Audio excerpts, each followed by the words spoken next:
Hey, welcome to the John A. McCabe Show, where it's all about accelerating your authority in your business or field of expertise. And we do that by helping entrepreneurs, business owners, authors, experts, and speakers get seen, get heard, get noticed on any device, anywhere, anytime, in as little as 15 hours worth of work, also known as the Authority Acceleration Blueprint. Now, on today's show, Anything Goes Friday, my guest is someone who runs in the same marketing circles that I do. And we both belong to the Mike Koenigs and Ed Rush community, and is someone who's taken some massive action on the training that she's gone through. Now, Gail's originally from Washington, D.C., but now lives in Baltimore, Maryland.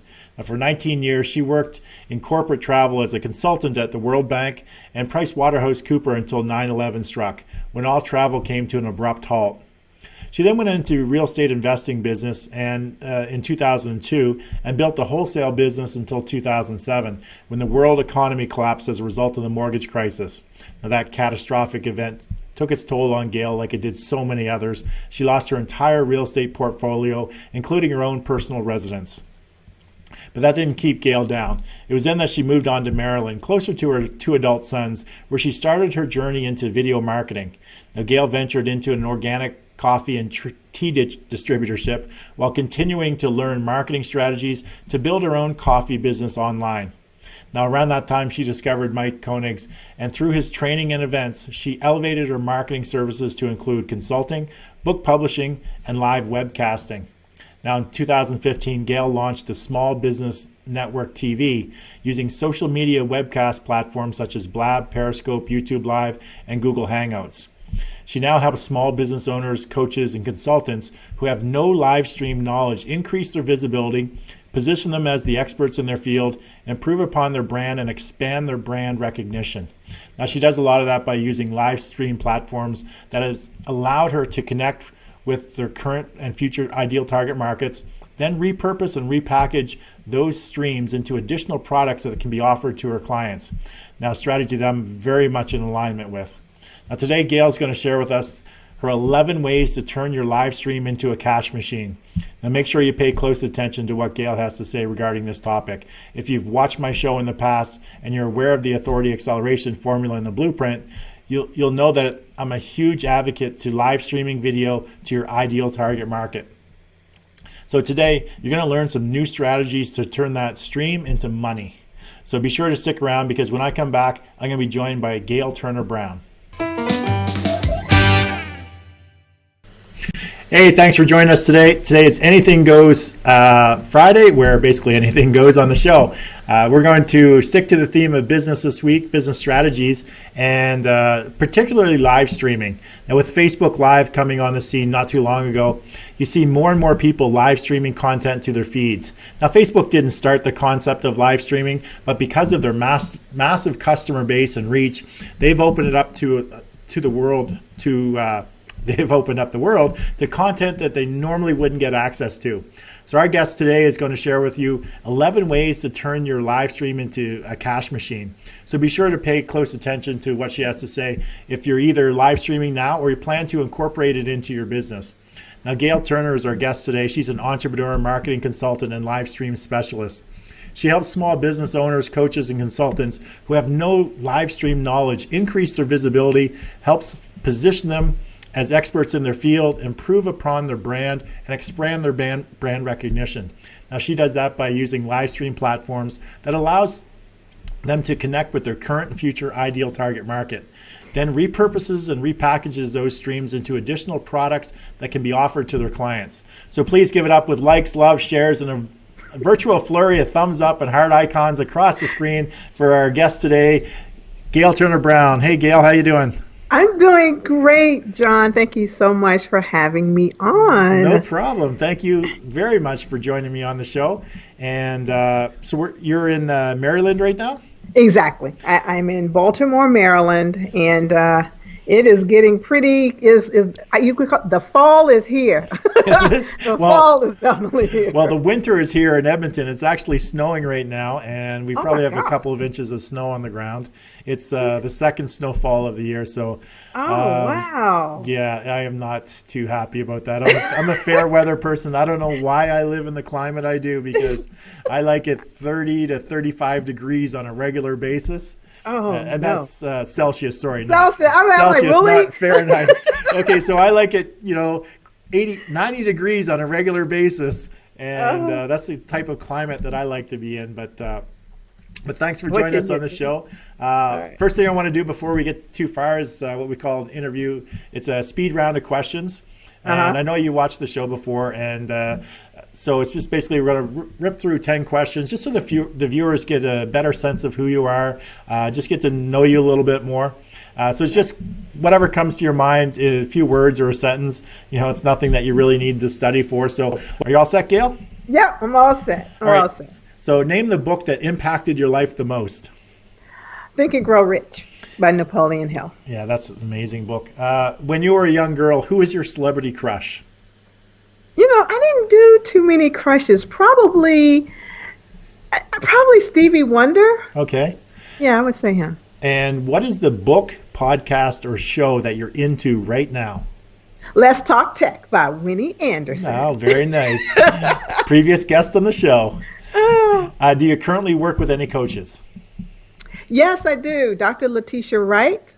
She's a crowdfunding coach as well as a business coach and a media coach. Excellent. And so, yeah, that's who I'm working with right now. So what's your favorite movie of all time? Let me tell you, this is really hard because I love old movies from 1935 to about 1965. But the one movie I can look at, I don't care how many times I've seen it, I still always love it, will be Star Wars. Excellent.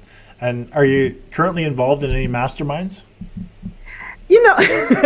I call my sessions with Winnie Anderson, those are masterminds to me. Well, there's two or more people together collaborating and working on each other's business. So that is a mastermind. Exactly. If you think of Napoleon Hill's actual definition of a mastermind, it's two or more people collaborating on businesses.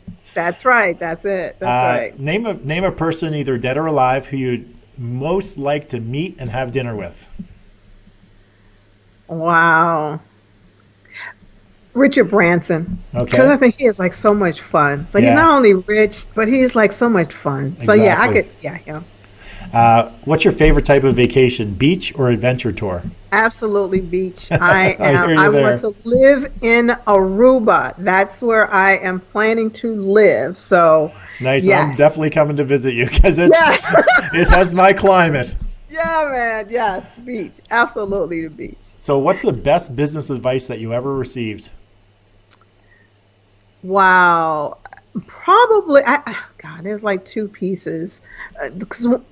See, and again, I think one of these things came from Winnie, which was to discover who you are first.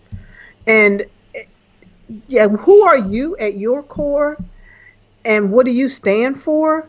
Yeah. Before determining what kind of business that you want to have, because your business is an extension of you. So so when you nail that down, that oftentimes will help guide you to what kind of business you should have. Excellent. Great piece of advice. So the last one's a two-parter. Is it water, beer, or wine? And is it pizza, wings, or salad? I would say wine is water during the day, wine at night. And definitely salad. If I had to, I would say. If you had to choose on a regular basis. Yeah, it would definitely be salad. Not. Especially if those are my only three choices, it would be salad. Excellent.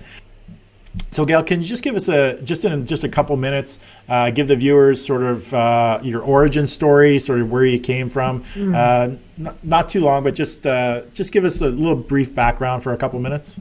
Okay, yeah, sure. So the Reader's Digest version is, as they say, I was born at a really young age, but I was born and raised in Washington, D.C., got married, moved to Maryland, have two great kids, all that. They are totally grown now, but throughout my career, I was in corporate America, just like a lot of us. I started out as an executive assistant, but then I ended up transitioning I was an assistant at the World Bank in the corporate travel division.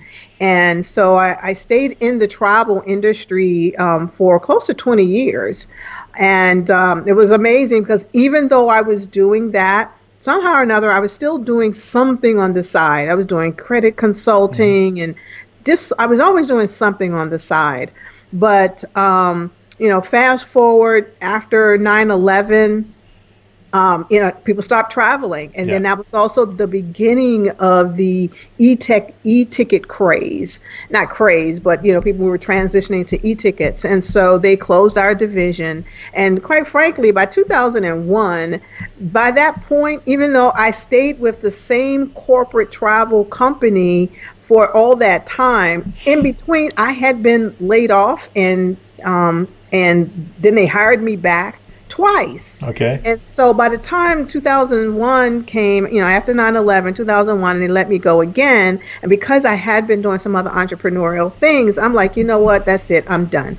If I'm going to get laid off, let me lay me off. I'm tired of somebody else doing it.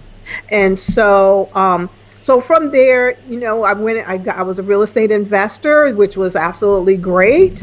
And then 2007, it was absolutely not great.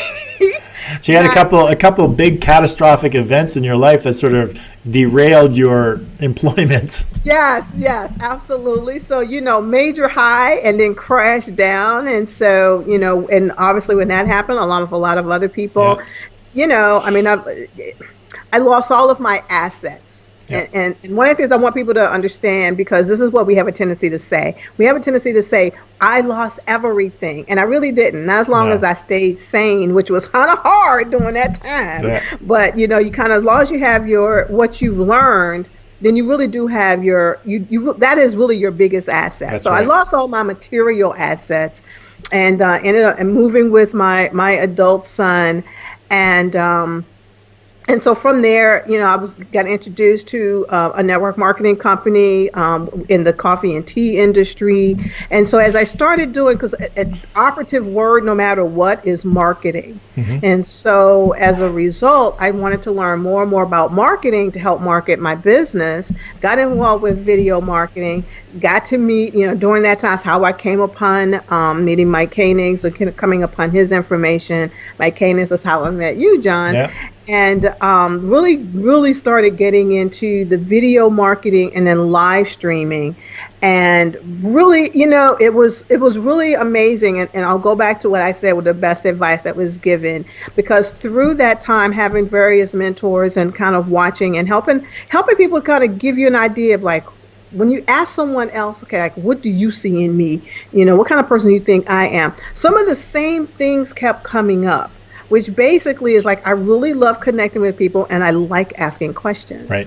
And so I got to learn that, what, my niche, even though, and I still have my coffee and tea business. So, I always have that, always will have that. Yeah. But I really, really enjoy connecting with people, and it doesn't matter where they are. It's a fabulous thing about live streaming and technology, that you don't have any boundaries. Yeah. So just really started getting into that, and that was like really like last year, really started kicking it up. Excellent. And then developing, where I am today. So that's pretty much my, So you've transitioned from just doing video streaming, video marketing, actually, and transitioned into live streaming, which seems to be what is kind of the rage right now.